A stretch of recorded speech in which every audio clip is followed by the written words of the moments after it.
Este programa es para toda la familia. No contiene escenas de sexo ni violencia. Los menores deben estar en compañía de los padres o un adulto responsable. Contiene sistema closed caption. Este programa fue financiado con recursos del Ministerio de las TIC. RTVC Noticias. Emisión central.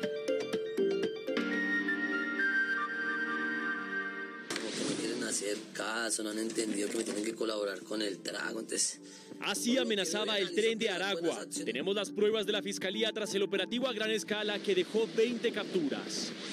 Los integrantes del grupo criminal se grababan manipulando sus armas con silenciador. También hay chats donde hablan de torturas y cuerpos desmembrados. Comerciante dice que lo extorsionaba el tren de Aragua. Asegura que si no pagaban, el teniente Flechas les cerraba los locales. Flechas y 19 personas más, entre ellos 14 venezolanos, fueron los capturados. Ministro de Defensa y Fiscal General presentaron el operativo. Interceptaciones telefónicas, la clave para la captura del hombre acusado del asesinato de Juan Esteban Alzate. Les contamos qué se reveló en la audiencia. Revuelo por propuesta del director de la DIAN. Dice que es hora de legalizar la cocaína. Corredor humanitario entre Necoclí y Medellín para las personas que deciden volver tras la crisis en las playas. Otra vez las peleas de pandillas en Soledad Atlántico cuando llueve. Averiguamos por qué ocurre. Una mujer sufrió graves quemaduras en la cara y el cuello cuando intentó tomar un cóctel al que le había prendido fuego. Llamado de atención de la Corte. A familia homoparental le pusieron trabas en el colegio de su hijo para reconocerle los derechos a una de las madres. Comerciantes y empresarios criticaron la propuesta del gobierno de congelar los precios de la canasta familiar y piden buscar otras alternativas para controlar la inflación. También hablaron de la discusión de lo que será el aumento para el salario mínimo el próximo año. ¡Atención! El dólar otra vez en máximos históricos. La divisa bordea los 4.700. Ya hay fecha para la implosión del Continental Towers en Medellín. Siguen los estragos de las lluvias en el Catatumbo. Hay 2 municipios incomunicados. En el mundo denuncian que Rusia utiliza agresiones sexuales como táctica de guerra en Ucrania. Un hackeo masivo puso en riesgo la información de varias fuerzas militares del continente. Esperen oportunidades. Hay becas para estudiar en Chile. En deportes, Colombia Sub-17 prepara partido definitivo ante China. Solo sirve ganar. Y en cultura, desde la 7ª Feria del Libro en Santiago de Cali, conversaremos con el cronista Juan Miguel Álvarez.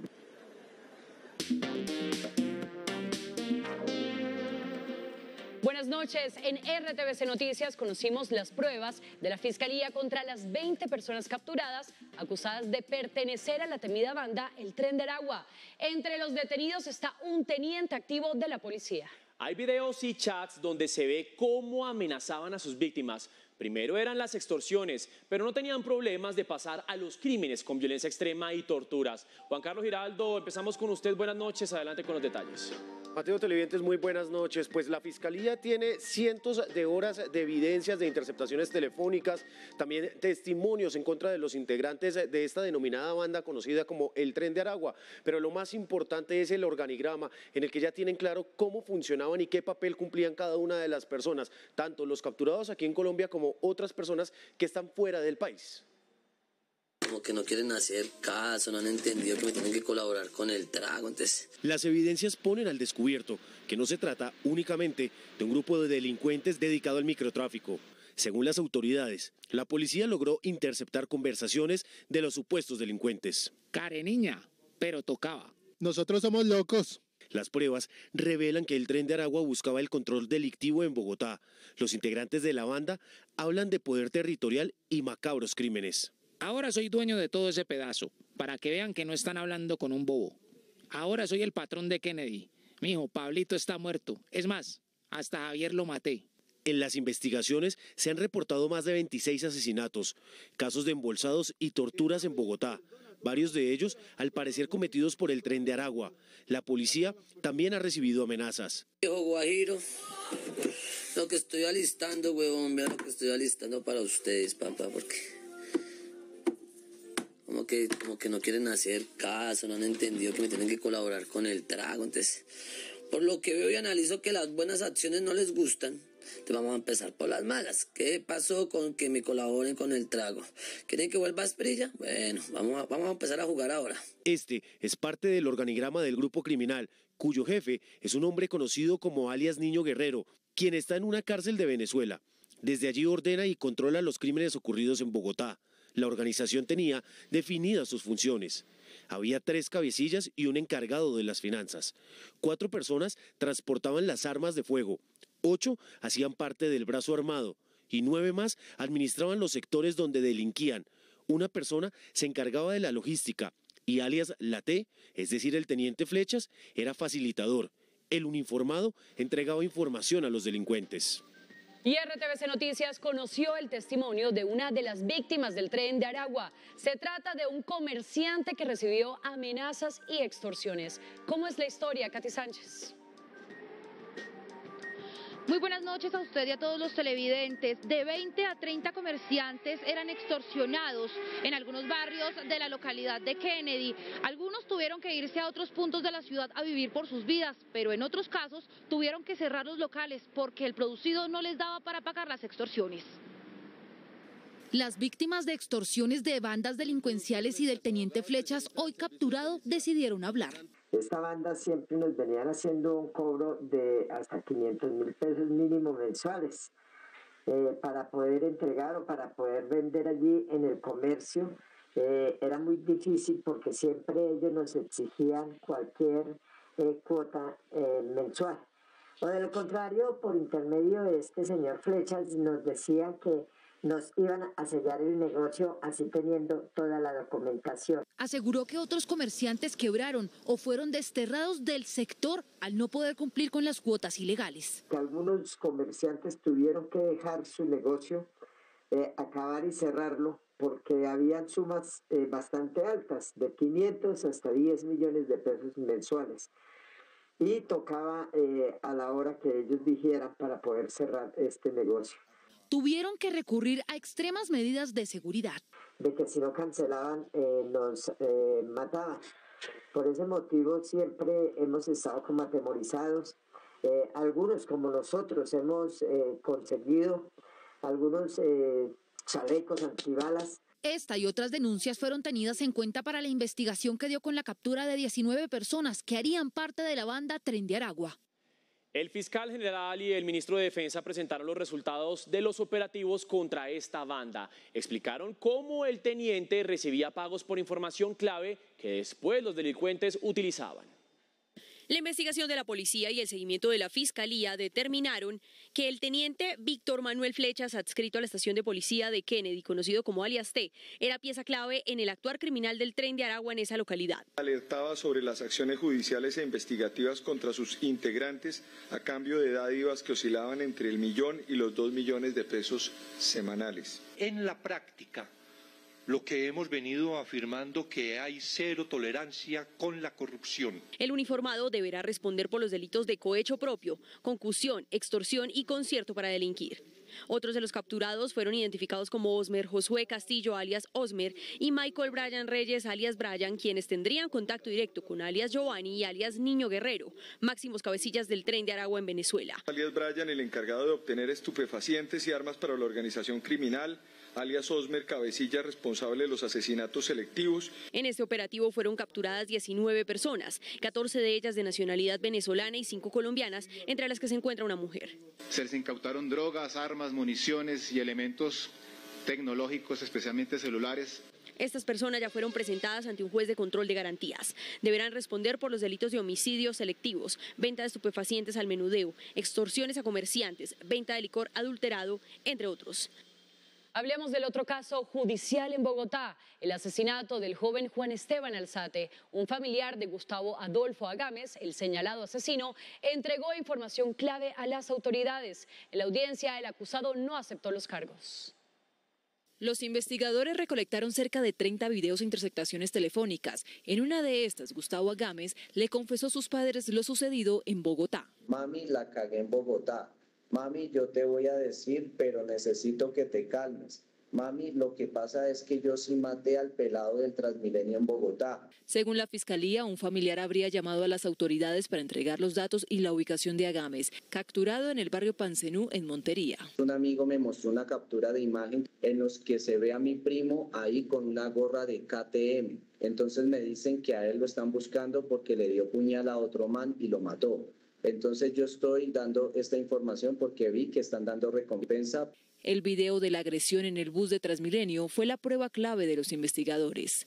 Se puede observar que la víctima estaba en total estado de vulneración, pues el problema que había suscitado dentro de ese biarticulado no era con usted. De ser hallado culpable, pagaría una pena de 58 años de cárcel.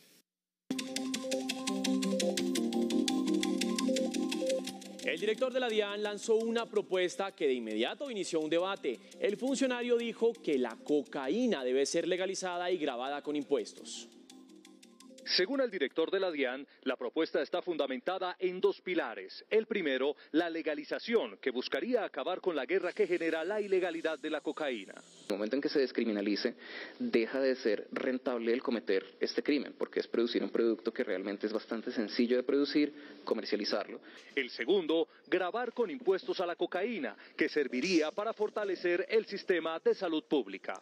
A partir de esto podríamos pensar en políticas tributarias que le redituaran al Estado los recursos necesarios para invertir en cosas que se necesitan muchísimo, empezando por una inversión en salud. También explicó a quién se le cobraría este impuesto. Estamos hablando de que pagarían impuestos los consumidores, pagarían impuestos sobre la renta los productores que generan utilidades de esto.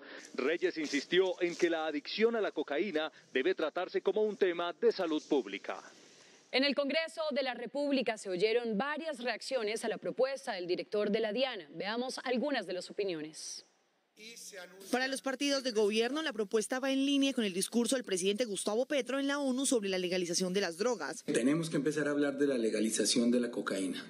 Es un imperativo para el mundo, lo dijo el presidente Petro en la ONU, porque mientras el negocio del narcotráfico se mantenga, no hay ninguna posibilidad, ninguna, de acabar esta guerra que nos ha dejado tantos muertos. Desde el Partido Comunes, legalizar las drogas sería un avance en el cumplimiento del punto 4 de los acuerdos de La Habana.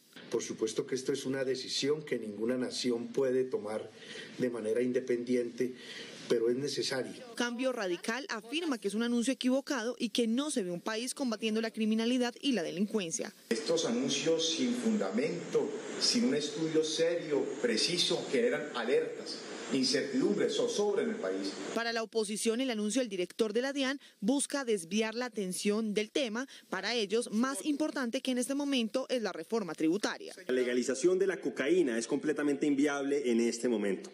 Sin embargo, lanza esa propuesta para tratar de desviar la atención de la opinión pública sobre lo que realmente es importante, que es la discusión en profundidad de la reforma tributaria y sus efectos para el próximo año.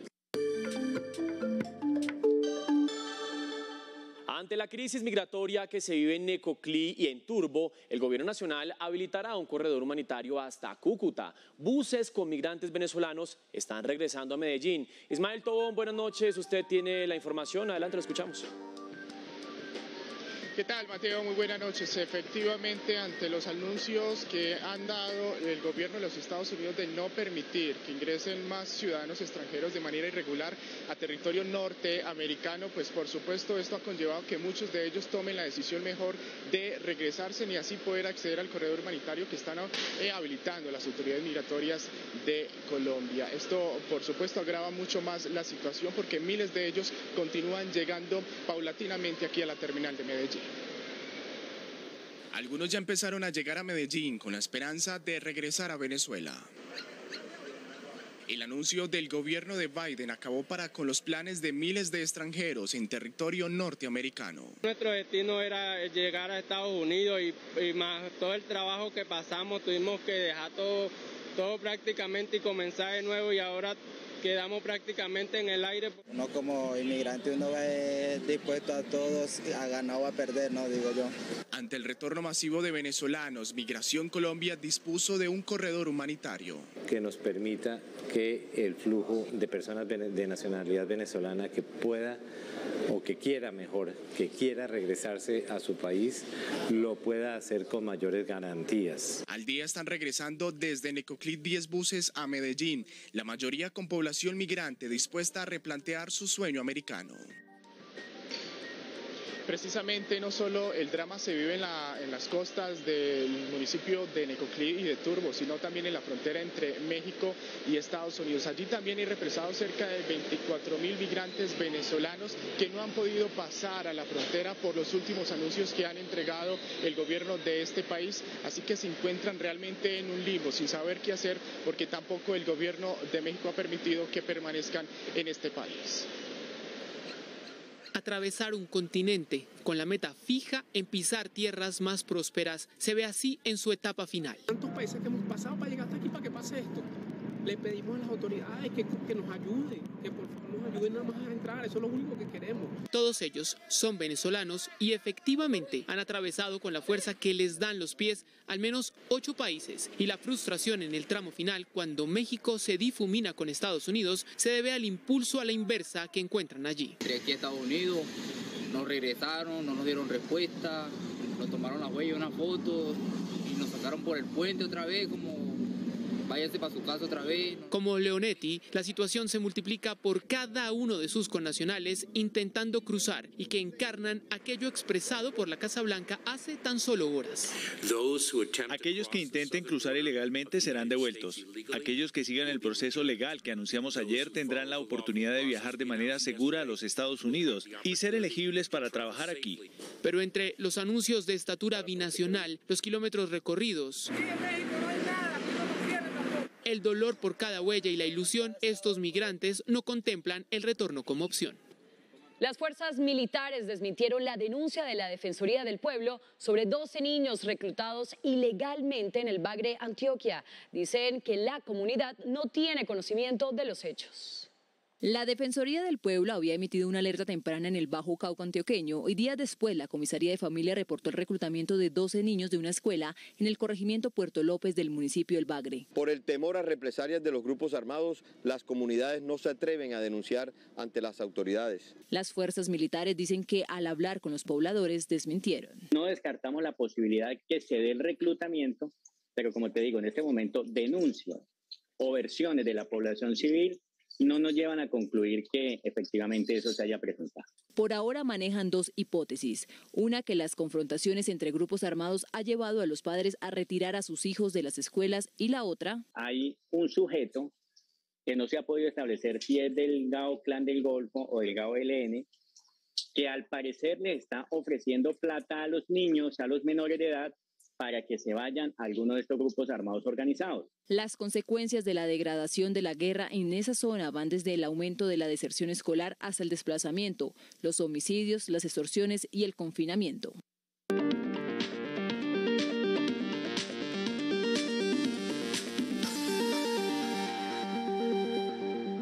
Atención, sigue la trepada histórica del dólar en Colombia. La divisa llegó a cotizarse a 4.707 pesos y genera incertidumbre en los mercados, según los expertos.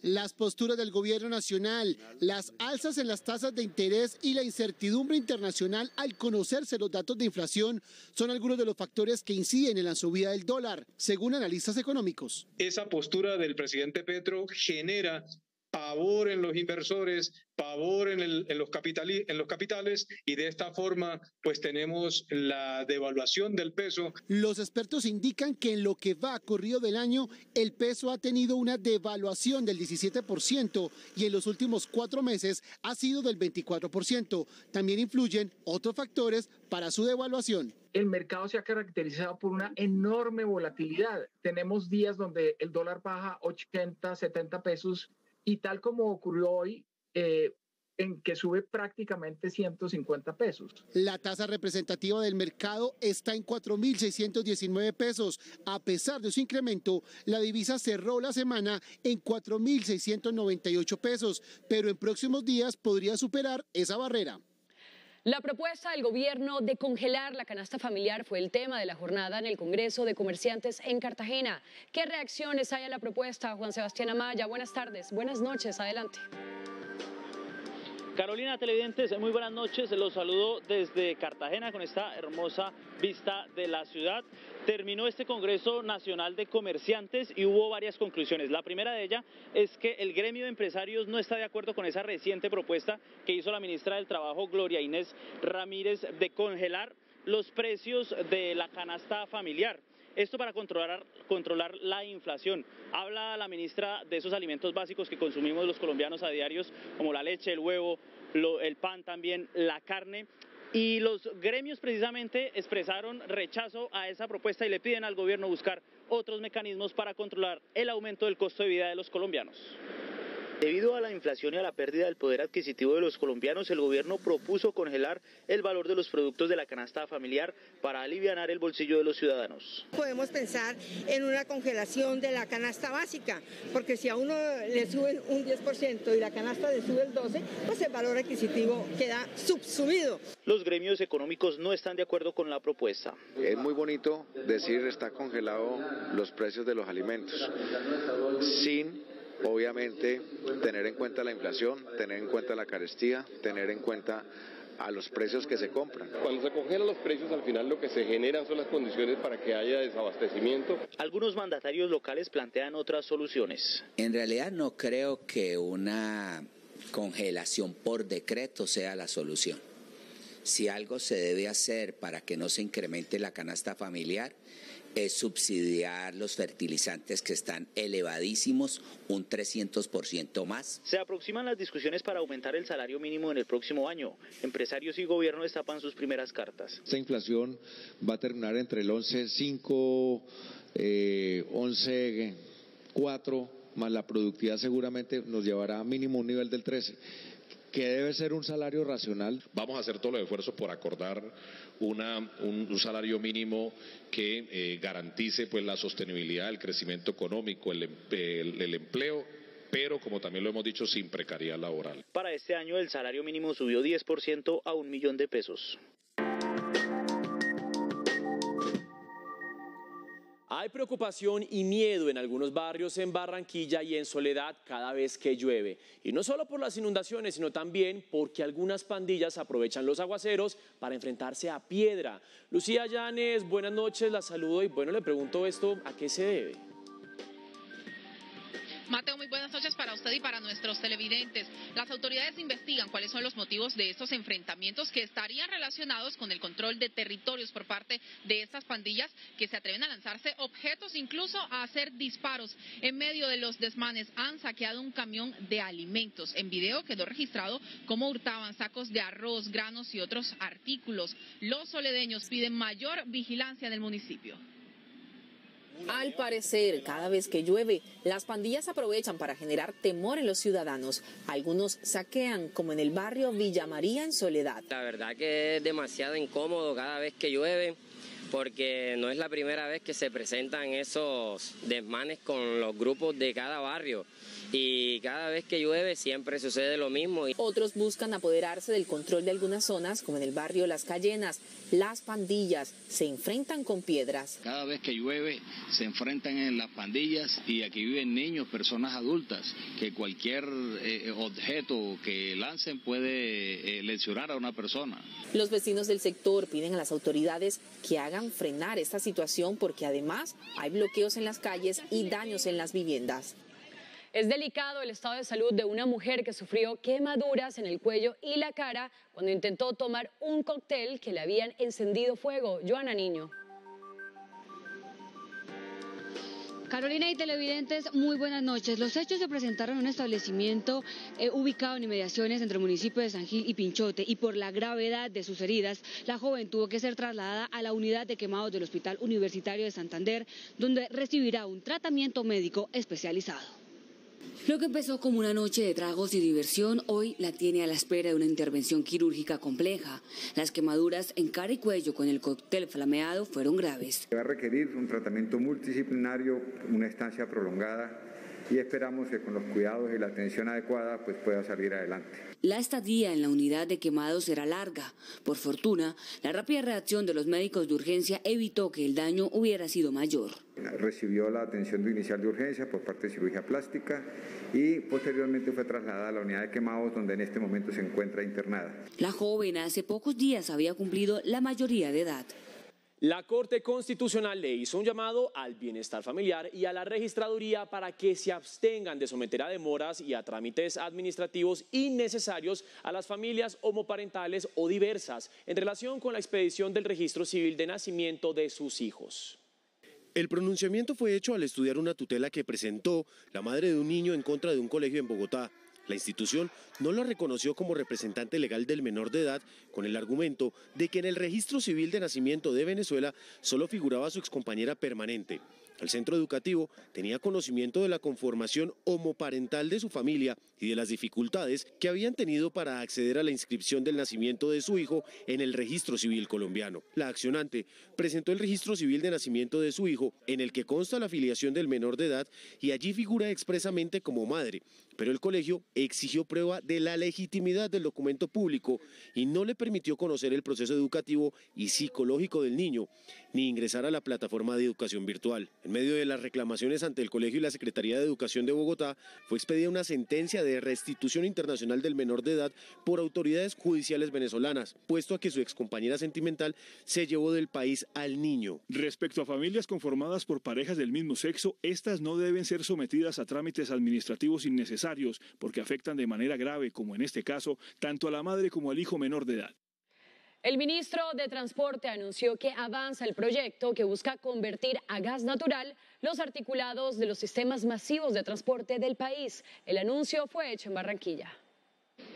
El ministro de Transporte recorrió un sector del Transmetro para ver el estado en el que se encuentran estaciones y articulados. Es muy importante tener contacto con estos sistemas tan importantes. Una de las prioridades será cuidar el medio ambiente. La idea es que podamos hacerlo a través de gas natural, un proyecto con Ecopetrol de hidrógeno, alcalde, y el tema de los buses eléctricos. El jefe de la cartera se comprometió a cambiar la situación económica de los sistemas de transporte público en Colombia. Al presupuesto nacional del próximo año le colocamos 300.000 millones y el resto del 1.200.000 que faltan irían en la reforma tributaria. El alcalde de Barranquilla anunció un complemento al sistema masivo de transporte, un sistema integrado de transporte público como el SITP de Bogotá. Y eso nos dará mayor tranquilidad porque no tendremos que usar el efectivo para ingresar a los buses. Los usuarios esperan que con lo anunciado el sistema mejore la calidad en el servicio.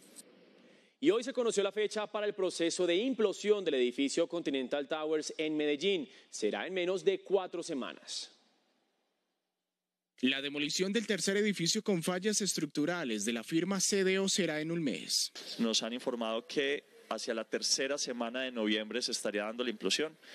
Y por tanto pues inician ya todos los procesos. La empresa encargada de derribar la estructura avanza en la planeación de la implosión. Estamos en todo el tema de autorización de explosivos y otros elementos que van a ser utilizados para poder hacer el derribo del Continental Tower. Recuerden que ese fue un proyecto donde se le bajó la calidad a los materiales, se le bajó el hierro, el concreto, se cambiaron los diseños, muy parecido a lo que pasó en Hidroituango. Días antes de la demolición se harán las actas de vecindad con los residentes de la urbanización Interclub.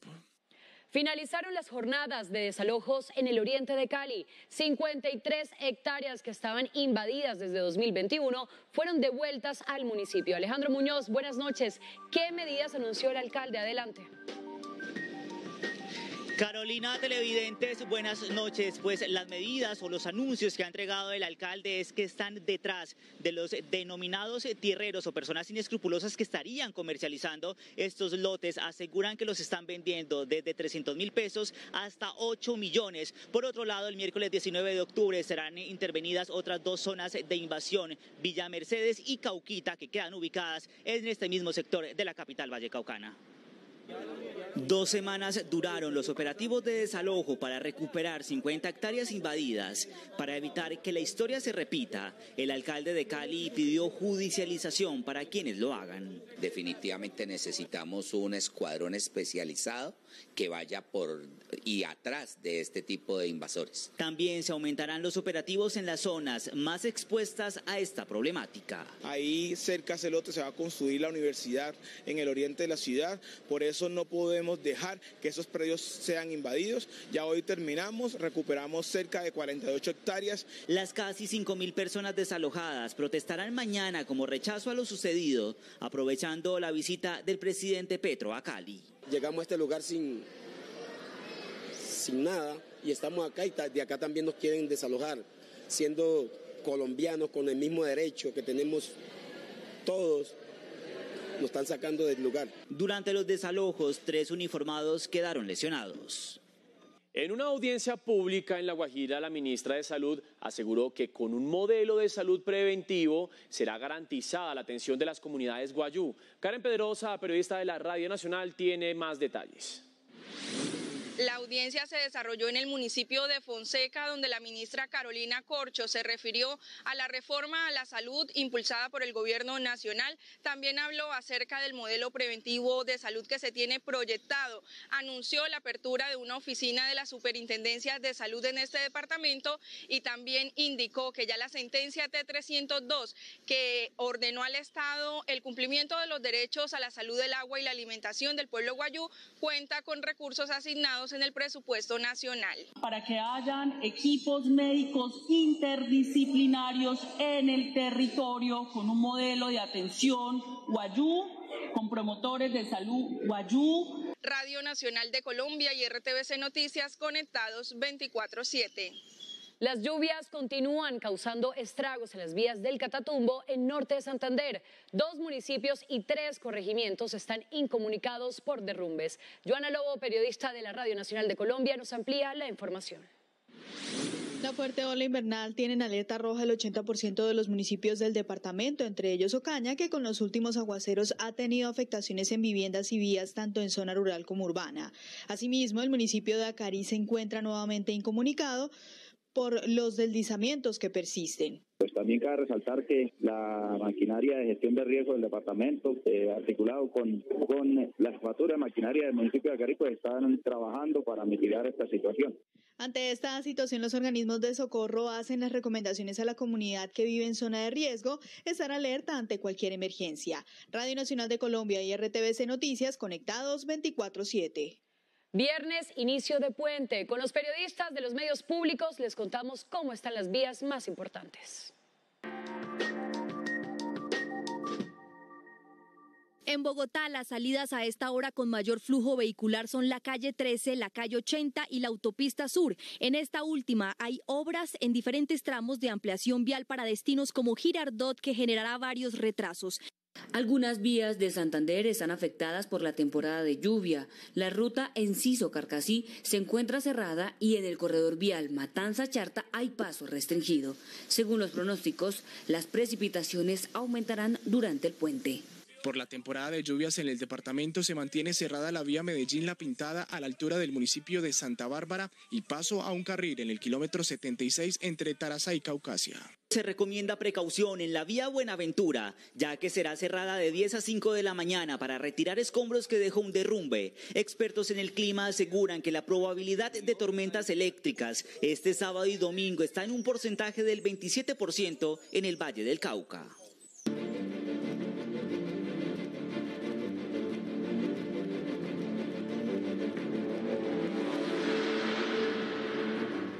Hablemos ahora de lo que pasa en el mundo. El presidente ruso Vladimir Putin dijo hoy desde Kazajistán que no habrá por ahora más ataques masivos contra Ucrania. En la conmemoración del Día de los Soldados Caídos, su homólogo ucraniano Volodymyr Zelensky prometió vencer a Rusia. Un desafiante Vladimir Putin volvió a justificar la guerra en Ucrania durante una rueda de prensa en Kazajistán. Esto pese a los reveses sufridos en 8 meses de operaciones militares en ese país. Quiero que quede claro, lo que está ocurriendo hoy no es agradable, pero de todos modos hubiéramos estado en la misma situación un poco más tarde, solo que en condiciones peores para nosotros. Eso es todo. Así que estamos haciendo todo bien y a tiempo. El mandatario dijo que su intención no es destruir Ucrania y descartó en lo inmediato una nueva movilización de reservistas o nuevos bombardeos masivos que según él fueron una respuesta a la explosión que dañó el puente de Crimea. Si no hubiera habido esta acción, no habría habido tal contraacción. Ahora tendremos que pensar 2 veces tras este daño en el puente. Lo importante que es para Rusia asegurar la comunicación con Crimea por tierra. Entre tanto, el presidente ucraniano Volodymyr Zelensky prometió a sus ciudadanos la victoria en un acto de celebración del Día del Defensor. El 14 de octubre agradecemos a todos los que lucharon por Ucrania en el pasado y a todos los que luchan por ella ahora, a los que ganaron en el pasado y a los que sin duda ganarán ahora. Zelensky colocó un ramo de flores frente a un memorial en Kiev que homenajea a los militares muertos desde 2014 cuando comenzó la guerra contra los separatistas prorrusos apoyados por Moscú. Las violaciones y agresiones sexuales atribuidas a las fuerzas rusas en Ucrania constituyen una estrategia militar y una táctica deliberada para deshumanizar a las víctimas. Así lo asegura Naciones Unidas. Un informe de fines de septiembre de una comisión de investigación internacional independiente creada a petición del Consejo de Seguridad de Naciones Unidas confirmó crímenes contra la humanidad perpetrados por las fuerzas rusas en Ucrania. Según la representante especial de la ONU sobre violencia sexual en conflictos, hay todos los indicios de que ha habido violaciones y agresiones sexuales en territorio ucraniano desde el inicio de la guerra en febrero pasado. La edad de las víctimas de violencia sexual varía de 4 años a 82 años y hay muchos casos de violencia sexual contra niños y niñas que son violados, torturados y secuestrados. Las víctimas son principalmente mujeres y niñas. Aunque se han registrado casos desde el tercer día del inicio de la invasión rusa y se tiene en lista un centenar, la experta dice que los denunciados son solo la punta del iceberg. Los números nunca van a reflejar la realidad porque la violencia sexual es el delito que menos se denuncia y por eso se le llama el delito más silencioso y menos condenado. La violación como arma de guerra ha existido siempre en los conflictos armados en cualquier parte del mundo. Sin embargo, la guerra en Ucrania podría suponer una toma de conciencia internacional.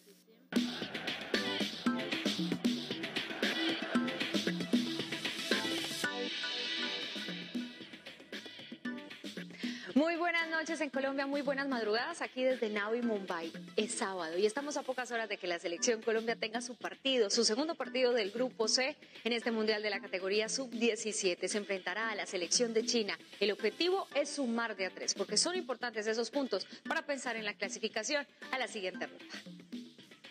Se sienten reinventadas y convencidas de que hay mucho más para dar. Para este partido va a ser fundamental la creatividad que nosotros tengamos a la hora de atacar, de generar más espacios, de tener la tranquilidad con el balón. El técnico Paniagua ha trabajado en variantes ofensivas para enfrentar a las chinas este sábado. Es un equipo que lanza, creo que están como muy, no sé si suene mal, pero como muy robotizadas a la hora de hacer los movimientos. Acá hay una consigna. Se necesita ganar ante uno de los rivales directos del grupo. Venimos con una mentalidad totalmente competitiva y no tenemos miedo a arriesgarnos de jugarnos un mundial que al fin y al cabo en la cancha son 11 contra 11 y eso se define dentro del rectángulo en los 90 minutos. 6 de la mañana es la hora pactada para el pitazo inicial. Colombia se juega la chance de seguir con vida en el Grupo C. Estamos en la recta final de los Juegos Sudamericanos que ustedes han podido disfrutar a través de Señal Colombia, de Señal Deportes. Colombia definitivamente ya defendió su segundo lugar en la tabla de medallería. Brasil se queda como campeón superando la barrera de las 120 medallas de oro. Colombia superó a Argentina, una gran demostración del talento de los nuestros. Siempre alegrando a todos, Mariana Pajón no defrauda y después de 8 años repitió título sudamericano en un momento muy especial de su vida familiar. Entre más complejo, más bonito y más vale la pena, así que en esos momentos mucha paciencia, todo llega y todo pasa y solamente depende de ti levantarte y volver más fuerte de cualquier cosa que pase en su vida.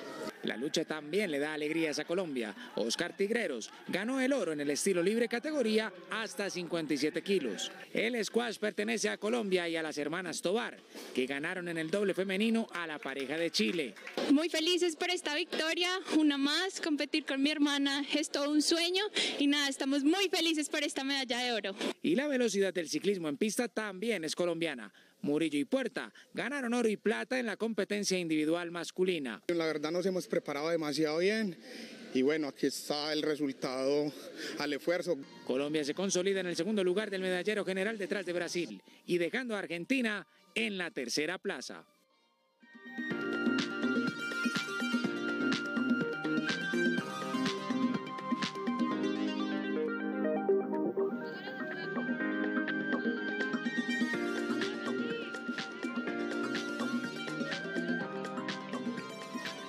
Hola a todos, yo los saludo desde Santiago de Cali, sigo aquí en la Feria del Libro, como ustedes ven, estamos con un muy buen clima, hay música, están las familias que han venido a escuchar los paneles, los escritores, las charlas, hay niños, esto está buenísimo, pero hoy tengo un invitado muy especial, que es cronista, es periodista, es escritor, además les tengo que confesar que fue profesor mío en la universidad, se llama Juan Miguel Álvarez y recientemente está estrenando premio porque tiene el premio de crónica de Anagrama. Juan Miguel, bienvenido.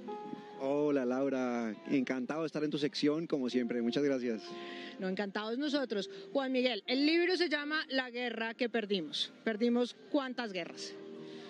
Bueno, toda la violencia colombiana ha sido una sola guerra dividida en varias fases y la sociedad colombiana en pleno la ha perdido completamente.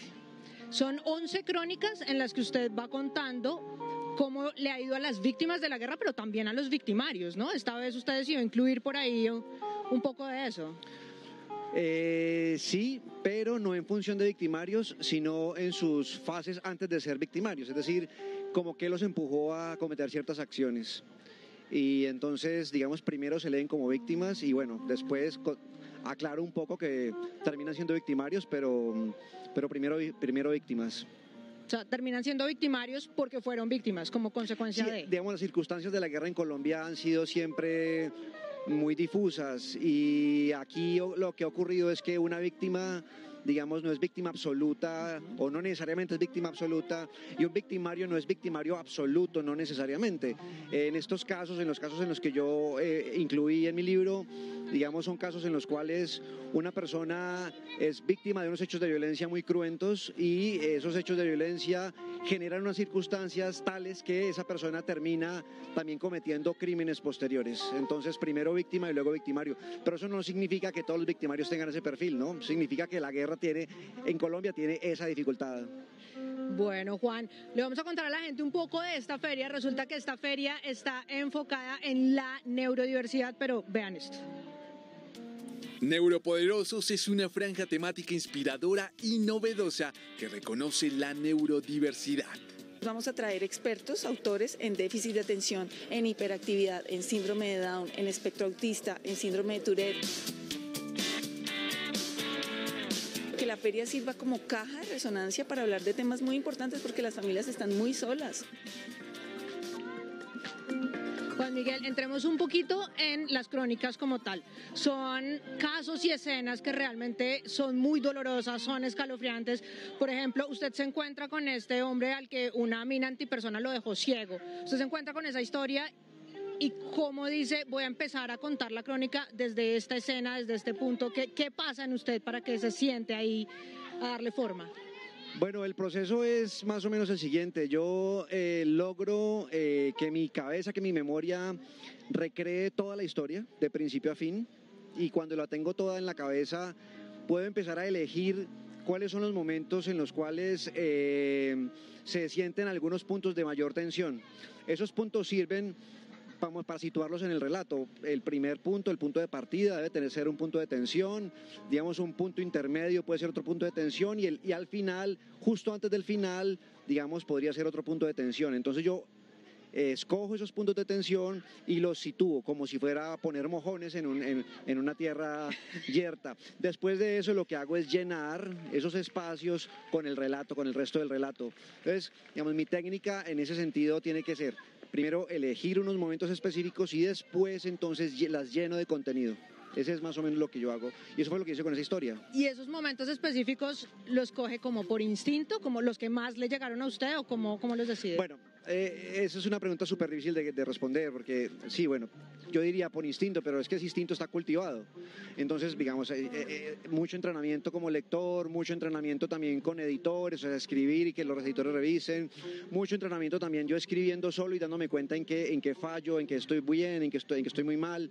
Entonces, ese proceso, digamos, al cabo de un tiempo termina dando un resultado, y el resultado es que yo como autor termino reconociendo cuáles son los momentos que en mis historias tienen ese mayor giro de tensión.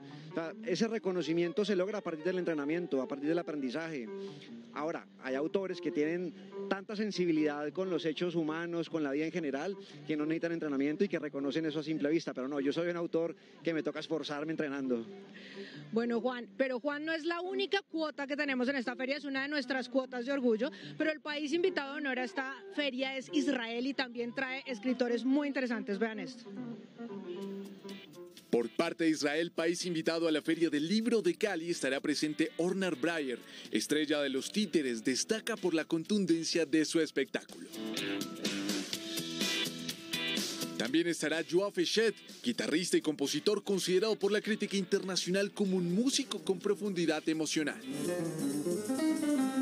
Y en representación gastronómica está Avi Barak, chef reconocido por fusionar la gastronomía panameña e israelí. Juan, lo invito a que veamos más noticias generales, pero ya nos vemos en el segundo bloque y seguimos conversando, ¿le parece? Vale, listo. Muy bien.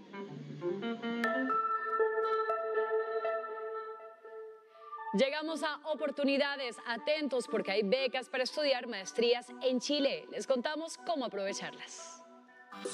En oportunidades de maestrías en Chile, vaya a la página web.icetex.go.co. Seleccione la pestaña Becas, luego Becas para estudios en el exterior y Becas vigentes, donde encontrará la opción Magister para países miembros de la Alianza del Pacífico.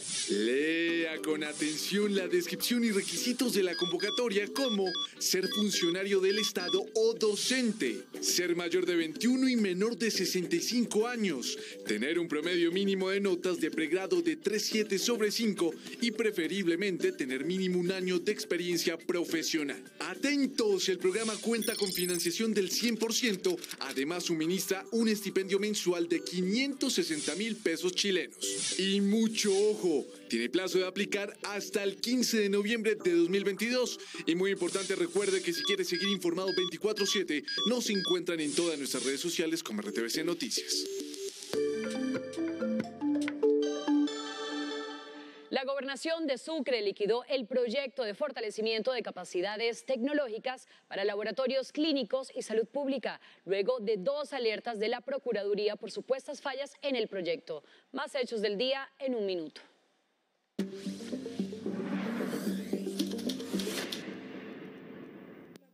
Una jueza especializada de Medellín dejó en firme el proceso contra Dairo Antonio Úsuga, alias Otoniel, al negar la solicitud del defensor, quien pedía la nulidad del caso, argumentando que la Fiscalía no vulneró los derechos del procesado. El abogado de Otoniel apeló la decisión. En la salida internacional del aeropuerto Rafael Núñez de Cartagena, fue capturada y enviada a la cárcel Ance Bartkevica, ciudadana de Letonia, quien al parecer pretendía llevar 2 kilos de cocaína a Ámsterdam. La droga estaba camuflada en la maleta de mano. La Procuraduría adelantó la 3ª jornada de acreditación de víctimas ante la JEP en el Castillo Meta. Los casos más denunciados durante el encuentro han sido el reclutamiento de menores de edad, ejecuciones extrajudiciales, desapariciones y desplazamiento. En un operativo realizado en Cucunubá, Cundinamarca, las autoridades intervinieron una mina ilegal que producía 6.000 toneladas de carbón al año. 3 personas fueron capturadas.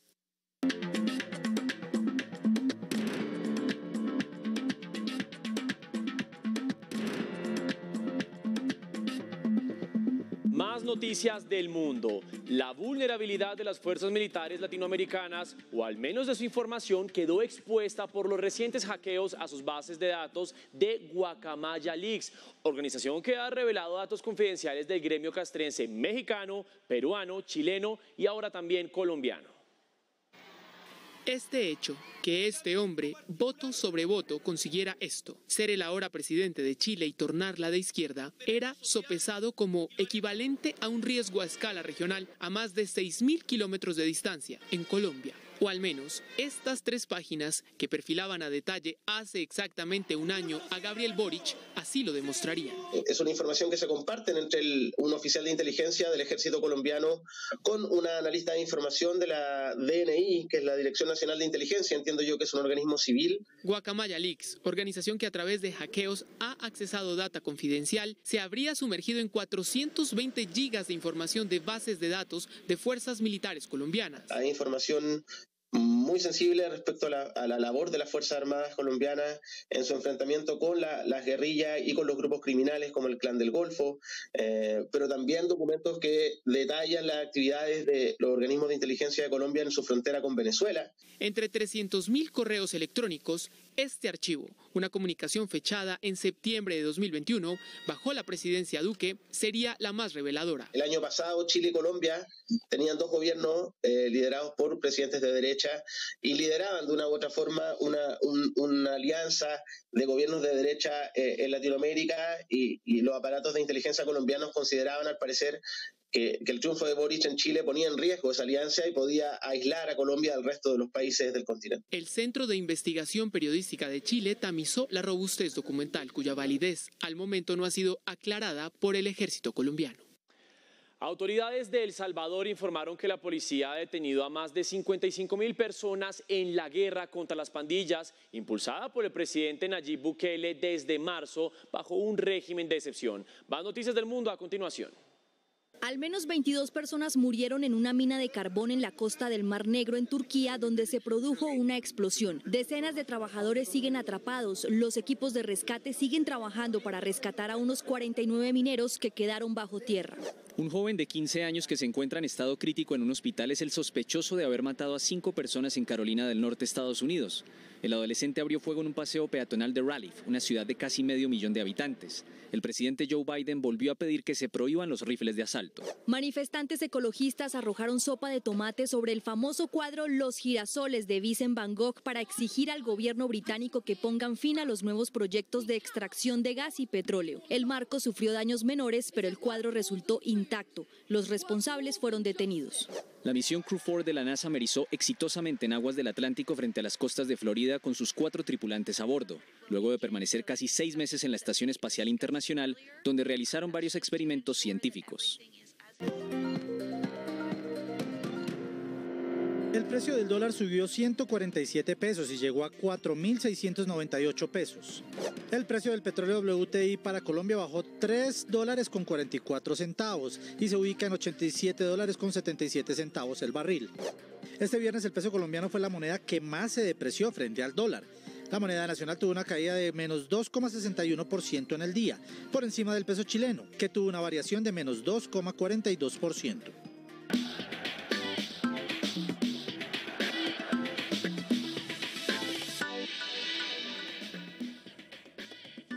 Deportivo Cali logró una histórica victoria en la Copa Libertadores Femenina tras vencer a Corinthians de Brasil. Nosotros aquí, como siempre, apoyando el fútbol femenino, hacemos el resumen de la jornada.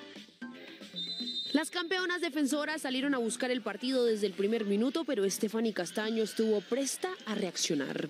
Al minuto 24, tras un centro desde la banda derecha, Victoria Albuquerque puso a ganar al Timao, pero Deportivo Cali reaccionó. De pelota quieta llegó este balón a la cabeza de Ingrid Guerra para el empate y no bajaron los brazos.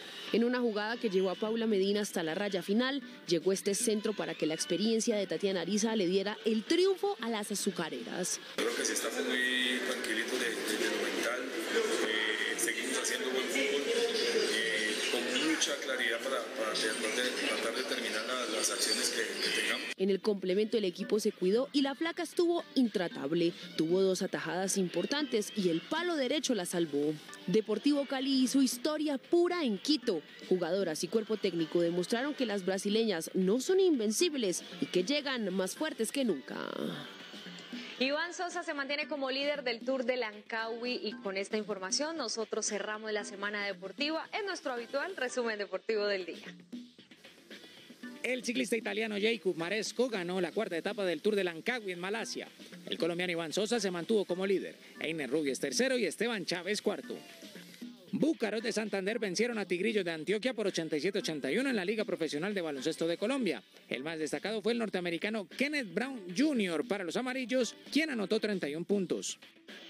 Falcao García ingresó al minuto 68 para el Rayo Vallecano en el partido ante Getafe y anotó un tanto, pero la jugada fue anulada por fuera de juego. También tuvo un remate que el golero Soria detuvo. El juego terminó 0-0. El francés N'Golo Kanté es la primera baja confirmada del campeón del mundo Francia para defender el título en Qatar. El jugador del Chelsea será operado de los isquiotibiales y solo podrá volver a las canchas en 2023, por lo que su técnico Didier Deschamps lamentó la situación.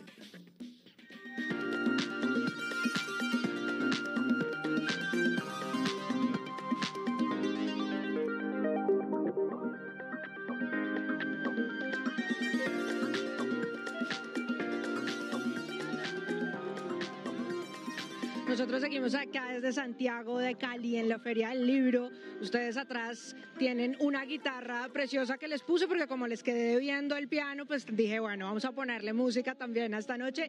Y sigo conversando con Juan Miguel Álvarez, autor de un libro de crónicas, 11 crónicas que cuentan nuestra guerra colombiana que se llama La Guerra que Perdimos. Juan, la primera crónica que aparece en ese libro es la de una mujer abusada que se terminó convirtiendo en botín de guerra por toda la violencia. Personalmente es una cosa que a mí me parece escalofriante, no sé si es un asunto de género, pero que me pareció aterradora. ¿Usted por qué decide presentar su libro? La primera cosa que uno lee es esa.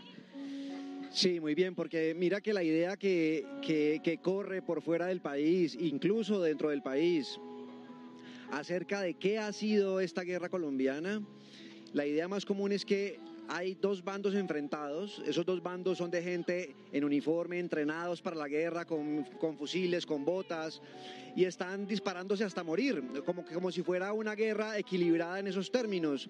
Pero resulta que la guerra en Colombia lo único que tiene, lo que más tiene son víctimas incidentales mucho más graves que las víctimas directas de los combates. Esas víctimas incidentales terminan siendo las personas, los campesinos, la familia. En este caso quise abrir con esa historia porque esa historia le permitía al lector entender que las víctimas principales de la guerra en Colombia han sido los civiles, no la gente entrenada para matar y para combatir. Entonces eso nos da una medida de lo cruel que ha sido esto. ¿Y por qué perdimos la guerra? Pues porque los que murieron fueron los civiles, no han muerto los combatientes. Eso es absolutamente cierto, por eso está ese dicho de que nadie gana, ¿no? Y también de donde sale el título de su libro. Pero yo tengo por ahí en mi memoria que hay algo en lo que usted sí gana y es jugando billar. Más o menos. ¿Cómo más o menos? Cuénteme cómo es eso. Yo aprendí a jugar billar hace ya muchos años y cuando tengo tiempo libre trato de entrenar, no jugar por jugar, sino entrenar y tratar de ir a jugar torneos, digamos, de mediano o alto nivel, pero es un hobby como muy sofisticado, pero sigue siendo un hobby. ¿Y dónde gana más premios? ¿En el billar o en la literatura periodística? No. Yo creo que no he ganado lo suficiente en ninguno de los dos. Bueno, imagínense que hay también escritoras locales invitadas acá. ¿Usted cómo está en escritoras caleñas? ¿Cuáles le gustan? ¿Cuáles ha leído? No, pues hay varias muy buenas. A ver, empiezo por Pilar Quintana, la enorme Pilar Quintana con su novela La Perra y bueno, las otras que la han venido republicando también en su sello.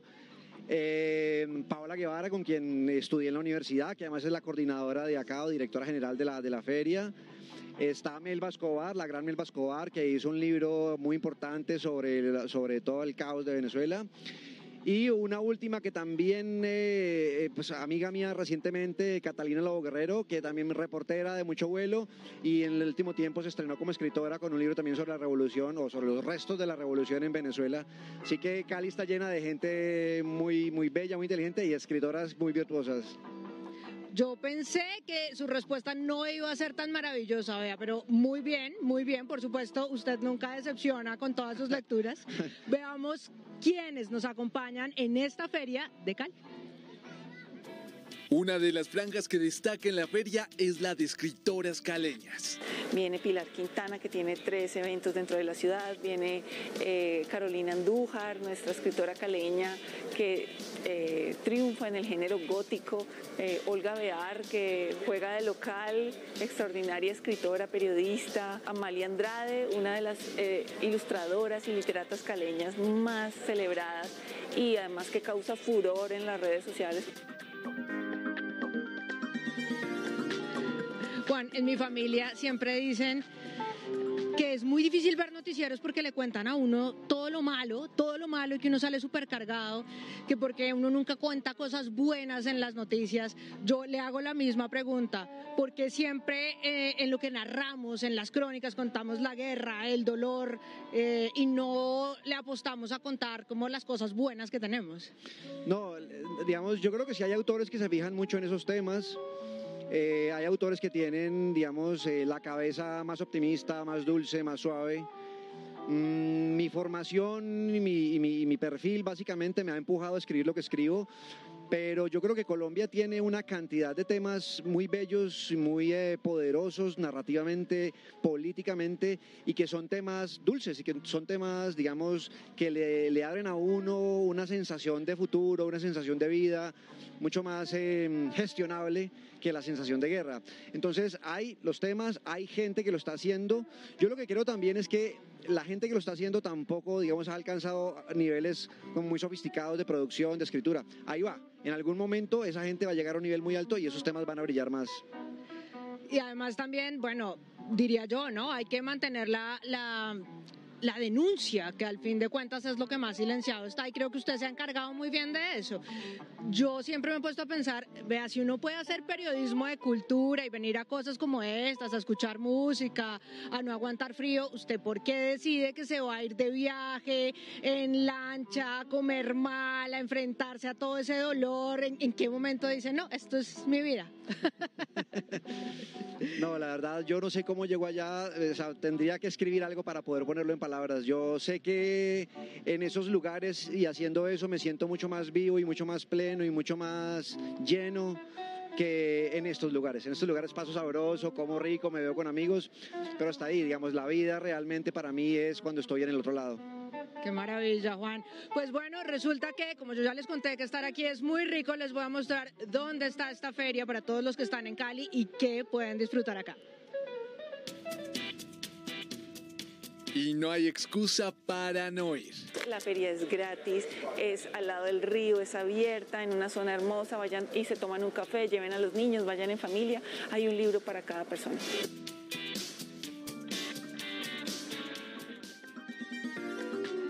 Juan Miguel Álvarez, cronista, autor de La Guerra que Perdimos, premio de Crónica Anagrama. Muchísimas gracias por habernos acompañado esta noche desde Cali. No, Laura, yo encantado, maravilloso siempre estar en tu programa. Las entrevistas contigo siempre son absolutamente entretenidas, así que mil gracias, en serio. Y todos ustedes muy invitados a leer el libro, por supuesto que está maravilloso, a seguir conectados con la Feria de Cali y a encontrarse con nosotros en una próxima emisión de RTVC Noticias.